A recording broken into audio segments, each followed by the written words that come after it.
ubaye utazi yuko Binance igiye itanga coin z'ubuntu buri kwezi gushyashya waba uri guhomba. Nta task ukora, nta bindi bintu dukora ibyo ari byo byose nabimenye usibye gukanda kuri link kwahita wibikaho coin zitazijya kuri Binance yawe direct. Sinabara kukubwira yuko hasigaye iminsi 3 yonyine big time bari gutanga ikarangira nko kuri kubireba muri iyi video.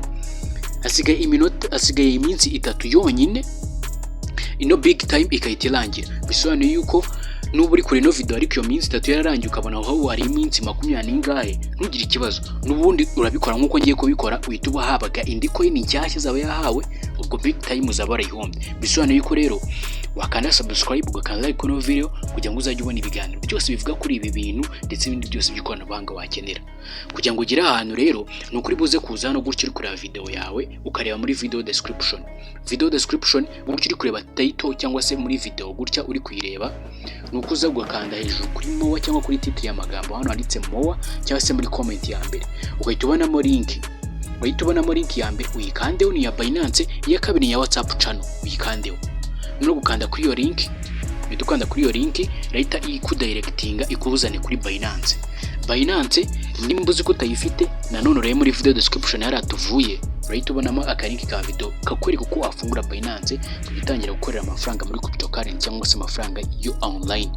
Aya ngaya nta bintu byo gukora, dore no gukanda no claim. Urose ko nganze claim hari ikindi kintu na kimwe inkoze kidasanzwe, nicyo cyonyine kintu ukora kuko ufite Binance gusa kwita uhabwa coin zawe uko nguko rwose nuko bikorwa, nta bindi bintu. Ngemeje dore nk'ubu ngubu mba nitsindiye big time imwe yuzuye, one big time. Mukuri kubibona nuko nguko bimeze intambwe kuyindi. Ndagushimiye cyane ko wareba kino kiganiro wagisharinga abandi, gusa mbere yuko video irangirika nkwereka yuko buryo njye nzakira muri Binance iyo umaze gukureminga, nkwereka aho wahita uzisanga muri Binance yawe. Reka nkwereka aho uzisanga. Dore ahantu zisanga iyo uje ugafungura Binance yawe gutya, uraza ugafungura Binance yawe nk'ibisanzwe ugahita uzibonamo, ukaza ugakanda kuri asset ugahita uzibonamo hano gutya ngaha uhita uzisangamo hano ziba zirimo. Dore big time ngizi rwose ngenda zifite, dore izo nabikuje zose zahita zinzamo neza muri Binance kuko uri kubyibonera neza intambwe kuyindi. Dore ngizi hano ngaha ngira ngo uri kuzibonera neza cyane. Nuko nguko rero bikorwa nawe urahita uzisangamo ako kanya ukimara kujya murabona ko nzirisivinze ziriya zose nta masegonda bisabye.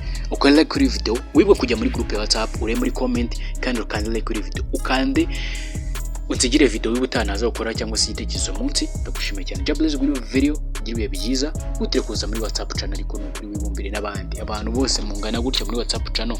Niwe wenyine ugiye kubura koko, ngwino tubane hamwe na Prophet 50 ugiruye byiza.